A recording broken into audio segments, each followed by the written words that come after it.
Hello and welcome to a new episode of Other Record Labels. I'm your host, Scott Orr, where we talk about the art and culture of running an independent record label. Today, we have an interview with Katrina Frye, who's the CEO and founder of Lauretta Records. Now, you know what's so interesting about this job, and you'd think I would have learned by now, but I'm just so amazed that every single episode I do, either in the beginning or the middle or the end, something is said by one of our guests that just blows my mind and completely reshapes how I look at the industry. And it happened again in today's episode. And it always happens, and I'm always love to be surprised and to be enlightened by our incredible guests. And I hope that you are too. I think there's so much that we can learn from each other. There's so many unique perspectives out there that really help shape our mindset and help us get better at running our own record labels. And that's the whole goal of this podcast and of this community, is to demystify things and to kind of crack open these nuts and see how we can all do a better job. By the way, if you are in a position of still dreaming about starting a record label, or if you're in the process where you need some help growing the label you do have, I am always putting together some resources on our website at otherrecordlabels.com, including our new 2021 toolkit, which you can get at otherrecordlabels.com/toolkit. And I'll also say something about the toolkit. Over the past couple of weeks, I've been dropping some new things in the toolkit. So if you have downloaded it once before, make sure you grab it again just to see if there's anything new inside. It's a free download at otherrecordlabels.com/toolkit. The website is, I'm partnering with some other organizations to try to bring some more resources for everyone. So please head over there, click through to our social media and to our Facebook group and join us. Head over to otherrecordlabels.com and please enjoy this interview. It was so much fun. So, speaking of this deep dive research, I love your branding. There's so much like homogeneity to the record label world, with the black and white look, which I like, but the colors you chose, it's refreshing. I love it. Cool. Talk to me about that process. What was there a plan behind how you branded your label? Yeah, definitely. I studied visual arts in college, so I care a lot about aesthetics. That's great. And we wanted something that was very feminine and masculine, and we also just wanted something that was Southern California. Yeah, sure. So that was like very important to me. You don't really think of like a record label from Southern California ever. And, like with that, at least on the indie world, like people love to claim like LA, which we still claim, but right. Lauretta is a street name that, my husband and I lived on in San Diego when music was just our everything. It was just we were still very innocent and deeply in love with it and naive, perfectly naive. And, like we would stay up and just like dream of these ideas. And so, San Diego has that special space in my heart too. There's only like 5 or 6 good venues in San Diego. So also like, it's just this beautiful, everything just felt like possible there. Like we were such big fish in small pond in San Diego. So I kind of wanted to bring that vibe into it. And then also just really wanted, I just really wanted it to feel nostalgic, so that's also kind of the hope in there too, is that, I grew up with good. Because, I grew up with a dad, he was friends with Marvin Gaye, and, I grew up with like tons of Stevie Wonder in my house, and just like, just really was taught that good music is like worth listening to. Totally. I don't know how else to say it, but, like we listened to whole albums, that kind of idea. So just really wanted to bring that back into the space too. I kind of get that sense with your artists too. There was a real like classic sound to them. They're all very distinct. They all, I get what you're saying. I mean, I feel like they all could be, and this is just like a style in itself really, but they all could be like timeless artists. You know what I mean? If they were given the chance, kind of thing. They just seem like it's a huge compliment. They looked the part anyway. Yeah. Yeah. Uh, on your website, right off the top, you mentioned the importance of breaking bands into television and film licensing. Why is that a priority for you? Is that something you're passionate about or comes easy? Yeah. No, a few things. So first is that I come from this managing side, right? So I managed bands and artists and constantly was talking to people about keeping the day job. I think Ari Herstead talks about it a lot, like, keep your day job. Sure. And, I just saw artists really melting away and, slowly dying because it's just really tough. Like at the end of the day, you're not creative. Any kind of net that you make or, profit that you make in your personal funds. I was like teaching them how to stow it away and save it so that they could like actually, spend it on making an album, and then they're still broke, and I'm not promising that they're going to make anything off that album. So I think I just ran into like 10 years of debt and trial and error. And then I finally had this case study in front of me with a good friend, Megan Maples, and her project that my husband, Jordan Frye, and her worked on called Mama Hayes. And I was able to manage that project to get it a really incredible licensing contract with Zinc, who's owned by Roundhill Publishing here in Los Angeles. And I all of a sudden saw sustainable money. And I think it just kind of broke my brain. I was like, wait. I'm, of course, an entrepreneur and I love business and I went to, art business school. And so I've constantly been told that two things can exist at the same time, that there's a lot of money in the arts and that artists constantly feel poor. And so I just have always believed that maybe there's a middle ground. Like maybe in the middle of this, we can find a sustainable something where artists are empowered, intelligent, ask great questions, get good contracts. And then also the people holding the purse care enough about the artists to give them a livable wage. And, it's a really meet in the middle. Like artists have to fight for it.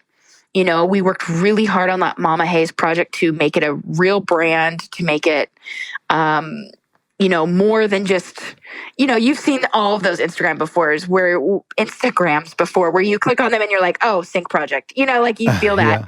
Right. And they have like 4 posts and like crazy great YouTube following, and you're like, what is this? Oh, it's a Sync Project. Okay, got it.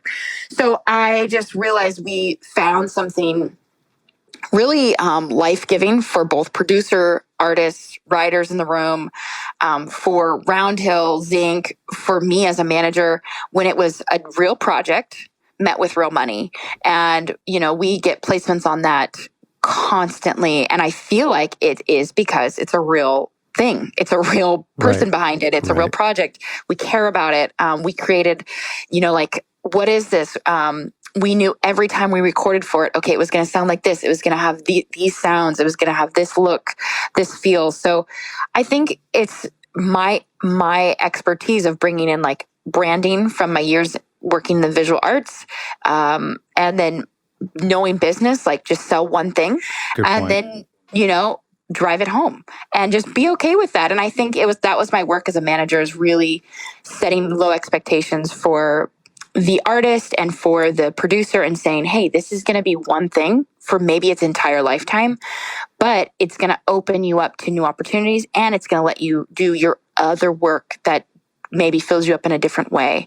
And so that has been my key, my little secret ingredient that I hope to give all my artists. So every single artist or project, I should say, we have on our roster, I hustle really hard to get it a licensing contract immediately, since we don't do licensing in-house. And so right now, 3 of our 5 projects, have those signed agreements. And then from there, what we do is, okay, great. So that's going to be working. Then we work to continuously promote a sustainable brand, get the artists going. And all the artists we work with do not have managers.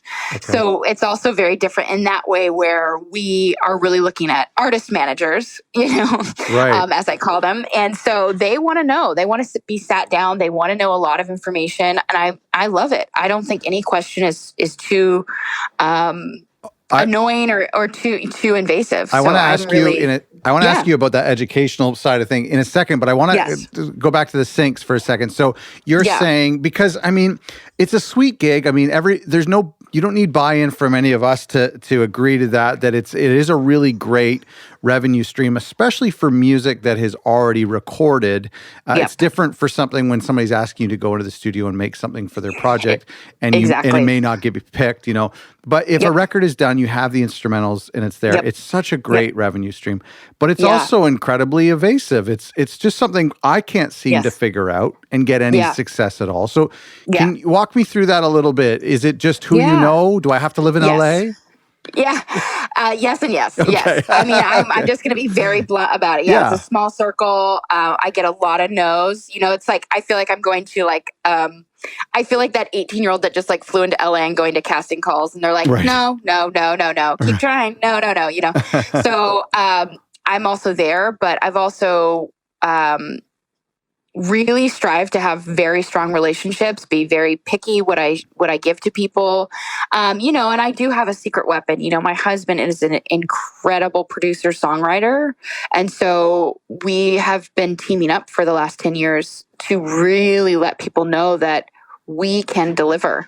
And so we have really worked very hard. I mean, we've put together over 70 songs in quarantine. Wow. And so, we work very well together. We understand that people want content. We work really hard to deliver on that, and in a genuine way. We love artists. We love meeting new people. We love to oh wow, so this is what you're doing. Do you want to try something different? Right. We just got to work with Tony Luca right before quarantine happened, and he's known for a distinct sound, and he's raised from that Disney stardom, but got seen on, I think, The Voice or American Idol, and I believe it was The Voice. And very singer-songwriter, incredible writer, incredible voice. And he came in and he was like, hey, I saw that you have a few placements. Why don't we try something for Sync and let us try something new? And then I was able to pitch that to one of our relationships we already had, and we were able to sign those songs immediately. And then we got them placed on Amazon's original show, Regular People, I believe it was called. I'm going to forget the name now. Okay, Regular Heroes. Regular Heroes, Thank you. Regular Heroes, which was the first quarantine show. That's great. And so, it was just that idea that, letting people explore their voice, explore their range. I feel like that's really the freedom of TV and film, sync music. And I think it gets a lot of bad rap because, it's had years of what I'm going to call gross masculine swag, just slathered, deep slather over there. That's and true. we're really not into it. So, it's funny. When you were talking about the branding and you mentioned that you were going for, a partly of a feminine vibe, and it's it's the music industry, everything from gear to recording studios to record labels. It always has had this masculine. I mean, even just everything from metal into punk rock has always had this masculine look and feel. And I've had the opportunity of working with recording studios recently and seeing that shift into not so masculine environments, not so spaceshipy environments. And I think it's incredible. It's such the industry is so ready for that. Just so much more diversity, when it comes to even just the aesthetic. Yeah, and even honestly, the calls we're getting from our licensing clients it's really cool right now. Some projects, for instance, I believe the Bold Type, I think it's a CW show or Freeform, and they are only taking music from female artists. And then we have some shows who only take from female producers. They have to have female writers. Wow. It is just an incredibly thrilling time to be in the music industry because these are the conversations I've been waiting for. Yes. I've been waiting to see my tokenism as a strength, and I'm I'm here. So, and I've also, just got thick skin. We worked for a long time in the Christian industry, which is, not just male driven. Oh, that's right. Yeah, yeah. But white male driven. And so Totally. I was always, Yeah. the only one in the room for a long Totally. time. And just, learned a lot about what works, what doesn't work. And I think to your point, even like just the, how do I get into TV and film and the relationships? I learned a lot of that from Nashville, honestly. A lot of patience in forming those relationships. Yeah. So you worked in Nashville? Yeah. So when we first, going back 10 years, we got kickstarted right when Kickstarter started. Okay. And we got kickstarted for like 20K, like something crazy big. And we were like, we're going to do it. We're going to make so much money. Of course, we broke even, made our album. But that really got us seen by Capitol CMG in Nashville. And so Jordan was able to sign a publishing deal with them and was a writer for them for about 5 years. Okay. And so during that time, I got to take over managing the band, and then we hustled to get the band signed with Capitol CMG as well. So we were flying out there a lot and doing a lot of national tours that started out of Nashville. And one of our companies that we work closely with, Resonate, which is ran by a woman, Wendy Duffy, and she's incredible. She was really a strong, like fierce advocate for us, because she also saw like, hey, there's a missed market with using Christian music or like motivational themes in TV and film. And so we actually met her as one of our like last kind of relationships when we were before we stopped working with Capitol CMG. And that just was like a really great serendipitous, meeting of people. That's awesome. Yeah. Speaking of which, I've been trying to get an interview with Reach Records, but I just can't seem to get anyone to return my calls. Well, actually, I was speaking with someone who was there, and we were close, and then they moved on to another organization. I think that's part of, at least what I learned in Nashville too. It's like you hear someone quit and they literally pop up the next week. At some place, you're like, I'm so glad I kept that relationship. Oh, 100%. I'm so glad. Wow. Yeah. So the licensing, I'm going to move on from it, but you had said something about setting up a deal with your artists. And so are you having someone else represent their catalog and go and find deals on their behalf and taking a cut, or are you doing that? No, it's me. Yeah. Oh, okay. No, that's great. That. Okay. Yeah, I thought I misinterpreted it then, because I thought you were saying that you had someone shopping sync deals.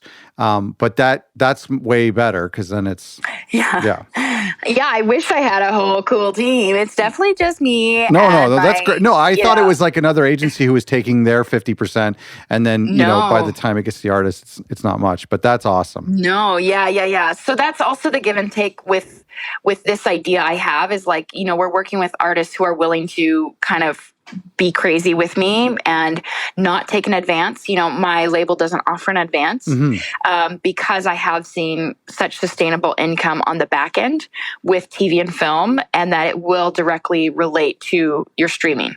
And so, really? Yeah. And How so?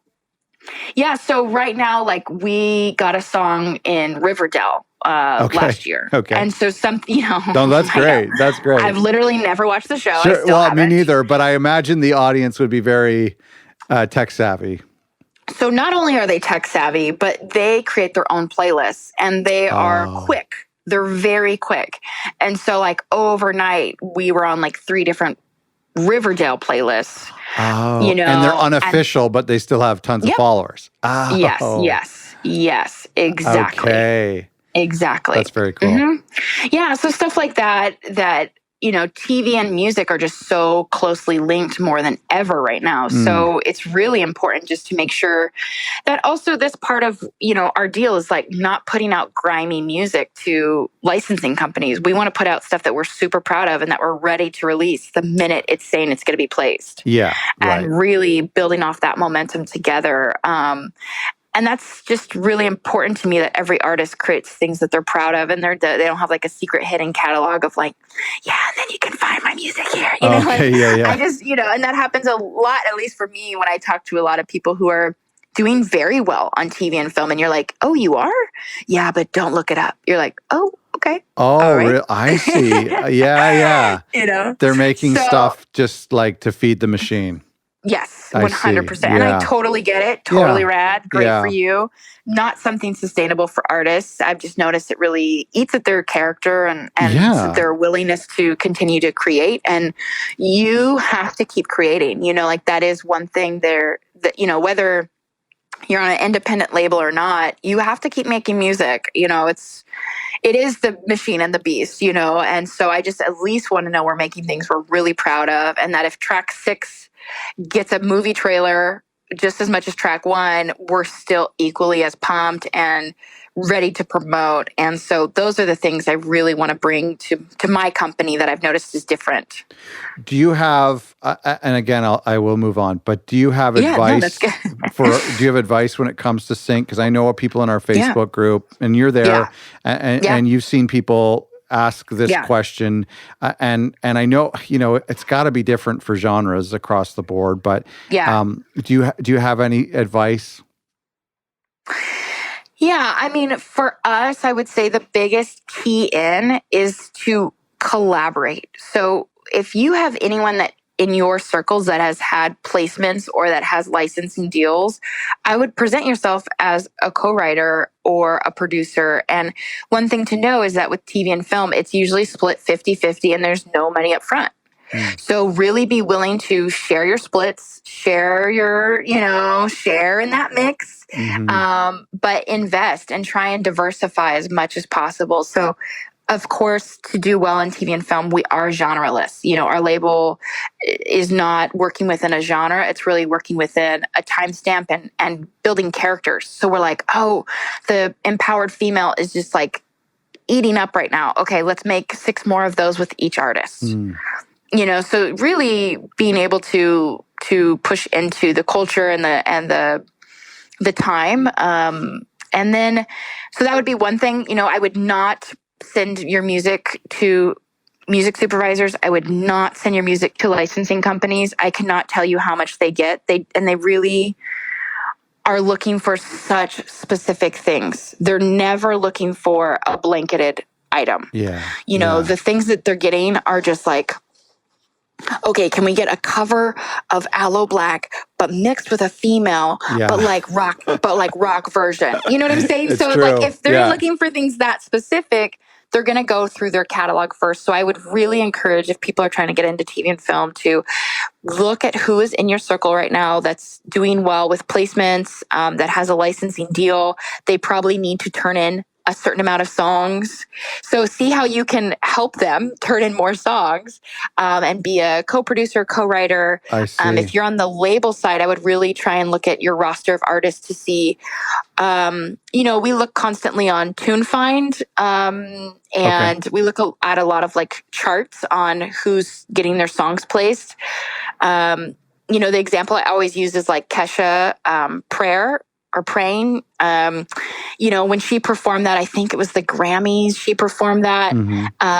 It was placed on like 10 different TV shows within the next week, because all of a sudden it was associated to women's empowerment and sexual abuse survivor. Right. It was linked as a story. And so then when it was placed into TV and film, it meant so much more. And so really making sure that you are linked in with what's going on, what's the vibe, what's the cultural, you know, sentiment. I think the misconception that people have when they post in our Facebook group and the people I speak to is that it's this gold rush where you just need to go over to somewhere, upload your tracks, and then you'll make a bunch of passive income. But it sounds like, you know, in this and I'm guilty of thinking that too sometimes.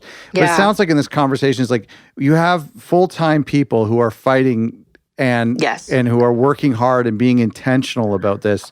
We're not going to find success if we just commit 5 minutes a month to trying to get a placement. Is that true? 100%. I mean, you are competing with the best. Yeah. I will tell you, like, I have never seen the caliber of people working towards TV and film right now is just exceptional. It's astounding. I mean, because people are off the road. So Oh, now you're true. competing, Yeah. you're truly competing with the best in the industry right now. So it's their full-time job, Yeah. No, so it's true. it's not something to take lightly. And then also these are people willing to I don't know, like someone, for instance, like something like Imagine Dragons, like, I hear their music and I know that they're pitching that they are in the room and they're thinking about TV and film.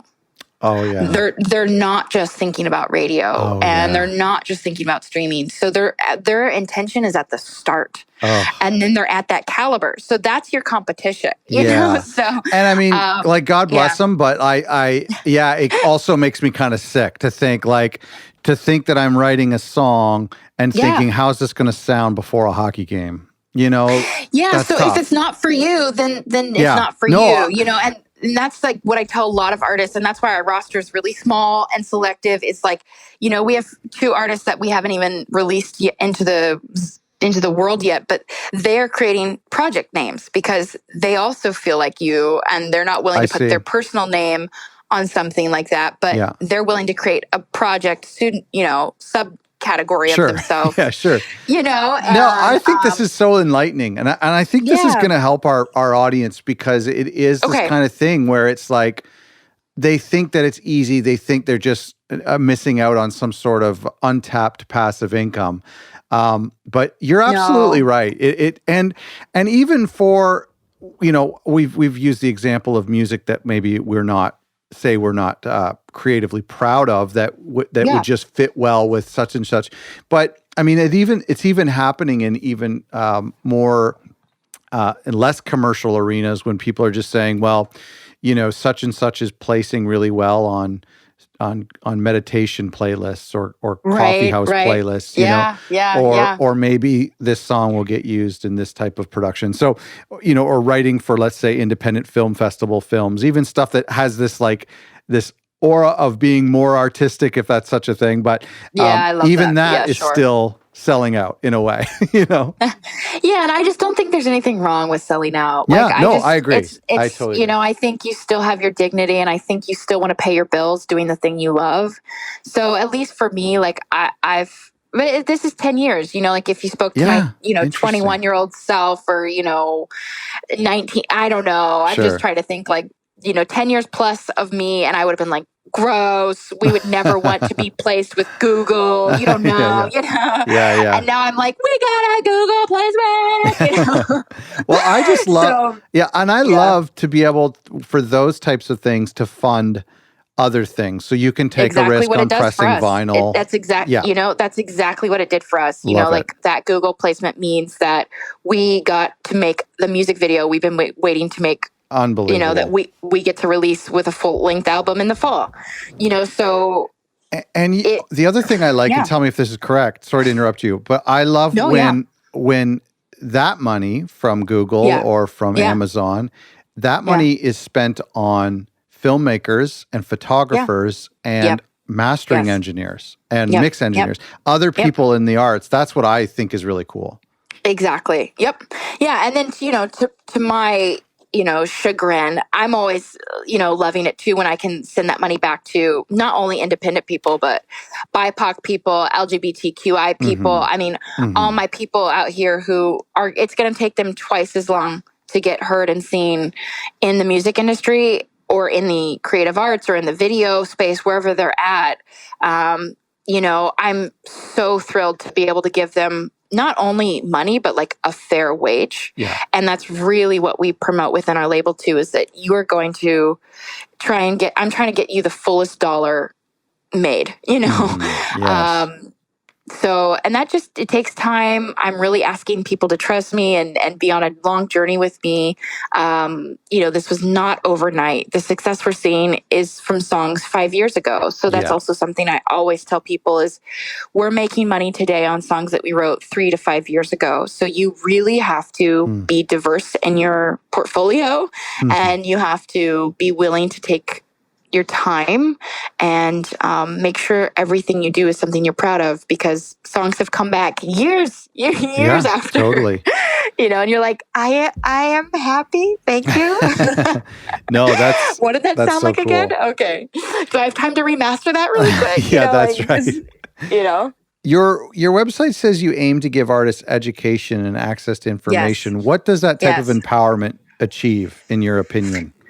Yeah, so for instance, I have been on the side where I have signed a contract for either, someone I represented or for us personally, and I didn't know what I was signing. And, you don't know until there's money involved, and it becomes personal and hurtful later. But you're like, oh wait, they did give us a chance to like think this over, And then, so there's that of not knowing what you're signing. And secondly, you don't know what you can ask for. And so I've been on that side, and I just really think it leads to resentment and, being jaded and usually checking out of the music industry. And it's not sustainable. And I really want there to be a long, beautiful lineage of musicians, and especially in my case of women coming into the music industry. And that means that I'm going to have to open up my books. And that means that I'm going to have to, when I open my books, I can't just say, yeah, here's my books. I also have to say, this is why I spent this. This is what 20% goes to. Yeah. This is what net profit looks like. This is what I had to spend so that I could be transparent. Like, this software costs money. Yeah. I just feel like, why give information if you're not willing to teach on it? A lot of artists right now are like, yeah, I'm not going to give away any of my copyright. I'm like, okay, well, let me tell you what that's going to look like for you then. A lot of people feel like they want to own everything right now, and they think being independent means owning everything.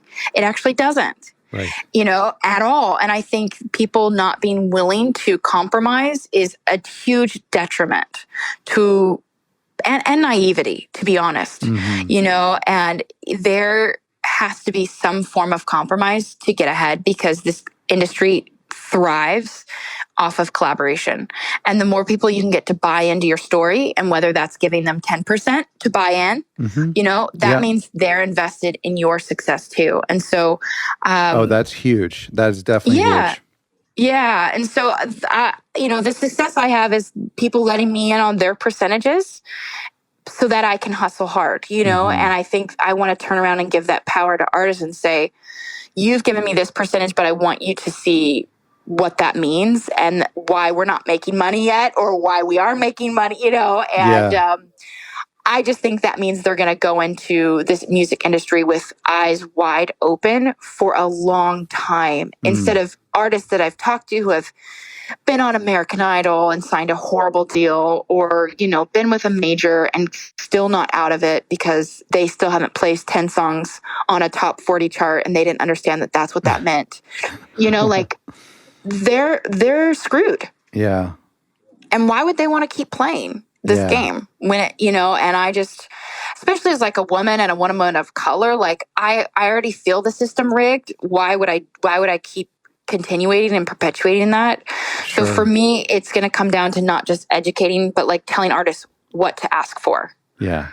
And that's that hurts incredible. Me, of course, like it really hurts me as a label. It's not something, I'm not going to be the most profitable label. I understand that, this comes at a cost, but this is what's very important to me. And especially having people of color on my label, or people in a minority setting, or people, again, that have struggled. Every single person on my roster has been in the music industry for 10 years and has not been able to quit their day job. Yeah. Or they do background vocal, voiceover, choir directing. They do so much and still cannot pay the bills. Yeah. So why would I continue to perpetuate line of saying like, hey, sign with me and I'm gonna, it's That's all gonna good. It's all gonna go away. It's not. Like, you still have to come to the table. You still have to hustle. This is really exhausting work, and I hope you love it enough. Like, that's really what I'm asking. And I'm kind of the same place as you, where after several years in the industry, the common denominator of successful people are the ones who really were resilient, persevered, and just work really, really hard. And I think that's the truth for any entrepreneur or any business. It's just, you really gotta, like, work really hard. Yeah. It's pretty simple, actually. It's just very hard. It's simple, but it's tedious. Yeah.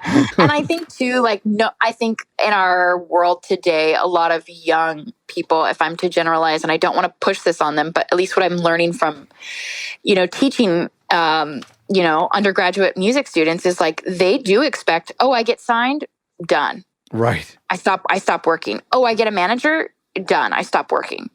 Wait, what? Who told you that? Yeah. Who is selling this to you? Oh, because you see someone on TikTok, being an influencer, that person's also probably hustling their ass off. Right. Right. That competition's real too. And so you really have to just decide what beast you're willing to feed. And I think to me, again, at the end of the day, what makes you proud of yourself and what can you live with? And TV and film is not for everybody. It's really not. This is you gotta have some thick skin. And I think to your point, you gotta be jazzed that your song is being played at the top of the hockey game. That's gotta pump you up. Oh yeah. I mean, listen, it would for sure. I think, one of the things is that I feel like I wish that I had pursued this a long time ago. I would be jazzed to get a placement of one of my songs now, but I kind of wish that I have no problem being a songwriter, that nobody's heard of, but gets lots of opportunities or placements or whatever. I kind of know I probably should have moved to Nashville a long time ago to pursue that or whatever. And Yeah. And I think at the end of the day, it really is you're do I need to live in LA? It's yes. And should you live in Nashville? Yes. It does matter. Yeah. The people you talk to, who live in Ohio or, Indiana or any of those cool places, it's because they have the prolific catalog, connections, touring, deals, agreements, money, everything has already connected for them to go back to where Dave Chappelle lives in Ohio because he's already made millions of dollars. Right. Yeah. In LA. Yeah. So, no, that's true. You do have to pay your dues. Even as soon as we were vaccinated here, we're already going into co-writes, and going into meetings and, getting your face seen. You have to be top of mind to people. And it's really let me tell you a perfect Nashville story. Oh, I saw him at coffee and I was like, hey, what's your new album sound like? And then, I was in his car and we listened to his new album and you know what? I think I'm going to play him on the radio today. That's a typical Nashville day. Wow. And you saw them at Whole Foods. I saw you at Whole Foods in Franklin. Yes, 100%. Yes. Let me ask you about talking about labels and from some of the stuff that I've researched with you. I want to ask about being an entrepreneur. So and being a label owner as an entrepreneur. I think a lot of label owners don't acknowledge that they're entrepreneurs, but they really are. And from your experience, it's true. From your experience, what should labels be doing to improve their entrepreneurial knowledge? Because great. I recently, I don't know if you caught this, but I recently had a few episodes back was chatting with another label who was more reluctant to label themselves an entrepreneur just because it has that Silicon Valley startup affiliation that's maybe... it does? Okay. Well, I don't know. Not to me. I see it as something different, but for some people, it might be incongruent with the art, the creative mindset. I'm not sure. So, give me your thoughts on label owners as entrepreneurs. Yeah, well, we are entrepreneurs because we're starting something adjacent to an industry that's already moving. So entrepreneurship is taking an adjacent idea, right? Or they say in business school, it's problem solving. So that means two things. It means that you've seen a problem, which is, that's why the independent music industry exists. We saw a problem with the majors. Okay, so we exist. So we saw the problem, and then we specifically know how to solve that problem for a specific set of customers, and yeah. our customers would be the artists. So that to me is 101 entrepreneurship. The problem we see is really specific, nuanced, and the way we solve it is specific and nuanced. So if you're trying to run from entrepreneurship, I think you're going to, first of all, like, it's painful. Like, you're missing a lot of incredible opportunities. And then also, it's probably meaning that I don't know exactly why you would run from that title, because to me, it's so empowering to know that I'm running a business with a roadmap I have to create. And that's entrepreneurship, like, oh, wow. If I was in the majors, I would say, great, this is how the majors do it. Let's keep on tradition, like 360 deals, Yes. blah, blah, blah. Yeah. But I'm creating a budget that's never been created before. So I have to talk to tons of people. I have to gather information. Okay, like, how are you doing this? I'm reworking our contracts right now for our artists, because the first contract I did, it wasn't enough coverage. So, like, okay, let me go back, and how do I cover my artists and cover my catalog better? That's entrepreneurship, right. Yeah. Constantly failing up, yeah. And a lot of trial and error. And then, the final thing about entrepreneurship is that you need investors. And so I think that also what you're missing at that base level of denying yourself that title is that you're telling people that you have your money taken care of. And I don't know about you, but I don't. Yeah. So I'm looking for investors. I'm looking for creative solutions on how to make money, how to make money off of the same product 6 ways. I think that's a great point. I mean, you've made tons of great points, and just in this last couple of seconds, I'm going to try to attack them all. But it's so interesting because the thing with investors and the thing with just labeling yourself an entrepreneur is really about accountability. It's all of a sudden you are now accountable to make this work. And not just as if you have investors. Of course, that's true if you have investors. But if you say, I'm an entrepreneur, this is my plan, you are now exposing yourself to potentially failing. And I think that's why a lot of us hesitate to call ourselves an entrepreneur, because we're like, I just like music, whatever. Yeah. I love when you said the roadmap, that we are creating something that doesn't have a roadmap, and we have to make that. That's beautiful. I love that. Yeah. That's what fires me up. I love that no 2 days are going to be the same. I love that I'm creating a business that never existed before. Yeah. But like, that's the creative juice. Like, I'm like, I always tell people, you're a creative when you look at a blank canvas and you get fired up, and you're like, I'm creating something that has never been created. Like, this is exciting. And I plan on failing, because I want to, figure out what this is. If you buy yourself a Moleskine notebook and you're excited, that's the biggest thing of the day. Yeah. So I think just like getting excited about the starting over or refreshing or the blank slate idea, and knowing that, you're accountable. I think I love that word. Like, you are accountable to this industry, to the music industry, the independent music industry. First of all, like, there's a high bar for us right now, because a lot of artists are looking to cash in with us, and then also we have to be more transparent, because we're telling majors to be transparent, so we can't be hypocrites.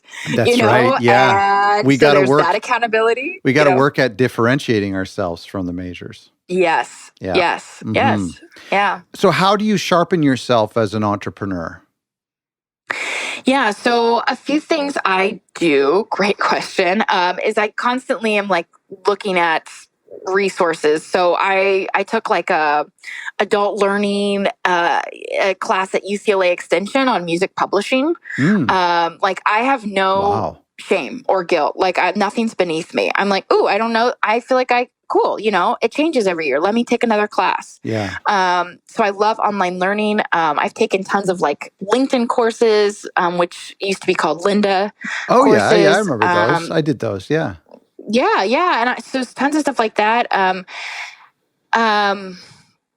Constantly reading new books. I got your book. Thank you. Shout out. I'm always trying to learn.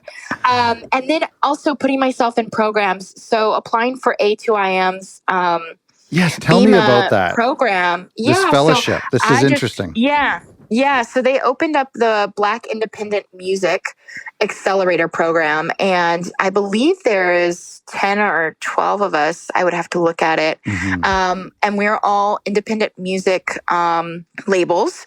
It's a new idea that A2IM has where they were really seeing that what a lot of us need is mentorship, and doors just opened with information. And so we have had master classes from Apple Music, from Spotify, where it's really just us like taking copious notes and really just hearing from people on like, yeah, did you know like this is actually one of our links on how to get this affiliate program with Apple Music. And every time someone clicks on your affiliate link, you make this amount of money, and this actually equals like what you used to get paid for an album sell.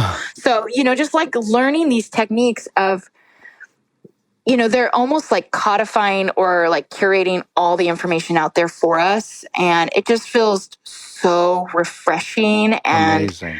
So you had to apply for this program? Like it was, okay. Yeah. That's awesome. Yeah, I applied for the program.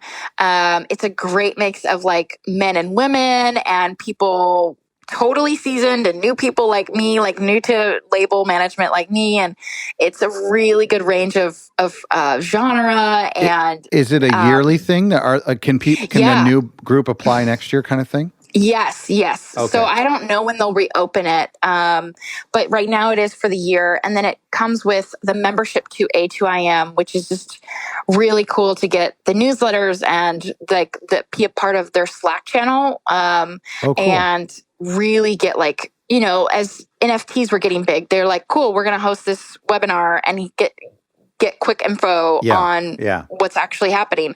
So I feel like they just kind of cut through the noise where you're like, what should I be focusing on? I have no idea. And then they also offer open office hours with the advisory council. So I got to, be on Slack with Madeline Nelson. She's the CEO of Heads Music. Okay. And just like ask 3 questions and, just quickly hear from people who are not only still trying to make it like us, because independence, we never really arrive, right? That's right. But then also people who just aren't jaded. Like, I guess to me, like I felt like the higher I was going in the system, the more jaded people I was meeting. And I was like, oh my God, this is the top. Like, I don't want to be here.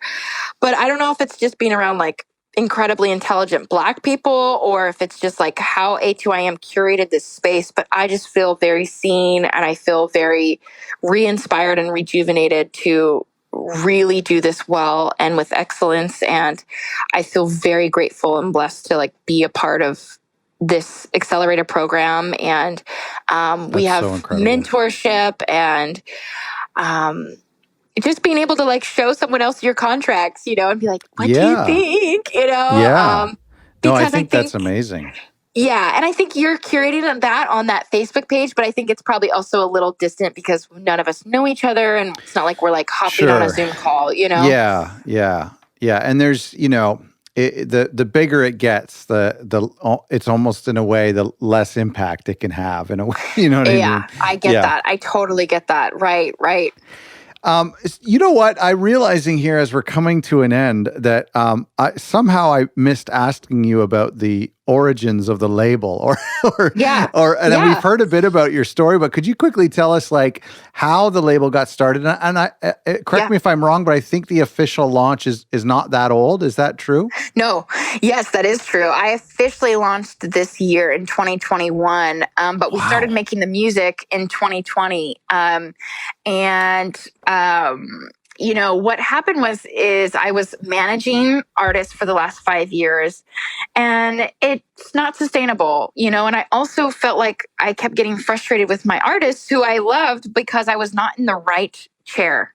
Okay. I was in the managing chair, which, you take a percentage of their gross or net or whatever you've decided, but you really don't get to be in that creative driver's seat, and you really don't get that above knowledge where you're like, you're missing all these opportunities. You can't, as a manager, you really are along for the ride. You're really support staff. That's right. You're not a coach. No. And I thrive as a coach because I have this bird's eye perspective because I've played so many different seats, and I realized, I'm supposed to like be at the top and really turn around and stretch out my hand and bring people along with me who are willing to work this hard. And, again, like what I was speaking about, like really manage expectations, which you can do as a label head. You can't do as a manager because you're usually always behind. The artist is like, yeah, so I have this idea. I'm doing this 4-album thing. And you're like, oh, okay. Let's do that. But as a label, I'm like, cool. You know what? That music isn't for this label. Pitch me what else you got, because we only sign per song with our artists. Okay. And so really they can shop us. Hey, I have this album idea, then we can partner. And then I already know strategically how it fits with their catalog, how it fits with my catalog, my connections. Sure. Again, with that eye on TV and film, I know what my clients are missing. So I'm kind of liaison between those two things, and I'm loving it. I love it so much. I feel so much freedom in this position as the CEO of Lauretta Records, and that kind of culminated in 2020. And to be honest with you, I think I was just kind of waiting, and I had the logo done, and I was just like, I don't know if it's the right time, because I just wanted lots of money, of course. I wanted all this investment capital, and I'm really right now just working on through my savings, and I was like, I wish I could have so much money to start this properly and really push my artists the way I would like to. Yeah. And we had the music. And then finally I got accepted into this A2IM BEMA accelerator program. And as soon as I got accepted, I was like, no, hell no, I'm not waiting. I'm announcing my label. I'm going public, whatever, so many privileged white men have started with less. Is what I always tell myself, and they've done great. So if they can do it, I can do it, and that's really been my motto. Like, and I can do it better, And man. Well, and just the look at how things are going. I mean, even your Instagram is not very old, but there's just such cohesiveness to the aesthetic. It's awesome. Just beautiful. It looks really good. I also want to mention too, and I had this as a question, but I also want to mention about, I love how your label's website has a lot about you and some of your passion and what drives you. It's kind of nice to see a label that has a face and is explicit about their mission. And that's got to be intentional. Really intentional, because the connections are all mine. This is and the artists are trusting me. So I want to be held accountable. I want to feel that weight that if we fail together. Mm-hmm. There's no need for me to act like this is bigger and better. And I think I take the word independent really serious.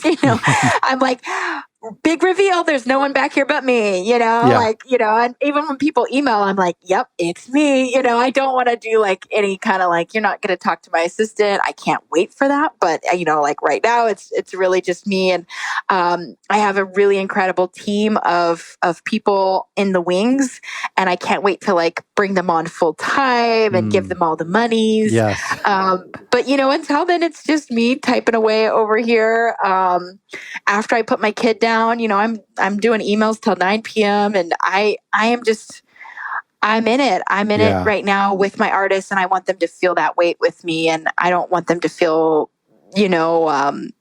that they could lose out on an experience and me not, and me win somehow. Like, I just think our fates are tied, and I want to be as transparent about that as possible. I think what I get from you, and it's a common denominator amongst a lot of the labels that I talk to over email or on the show, is that you have to love the whole process, and to, to brag about, putting your kids to bed and getting to work and sending emails and writing contracts, like for that to be exciting. And I know the feeling, that's such a great thing. And I think that's the sign of a great label. Awesome. Thank you all for listening. And here's where you can find Lauretta Records. Lauretta is spelled Laureetta, and their website is laurettarecords.com. Head over there. It's such a beautiful site. I was just listening to a track this morning. I put in one of my Instagram reels, actually my first Instagram reel, and it was from their label, and it was beautiful. It was a great way to start a morning. Anyway, thank you so much for listening. Please go to otherrecordlabels.com for resources for our independent record label friends. Follow along. Send me an email, podcast@otherrecordlabels.com, or follow us on Instagram @otherrecordlabels.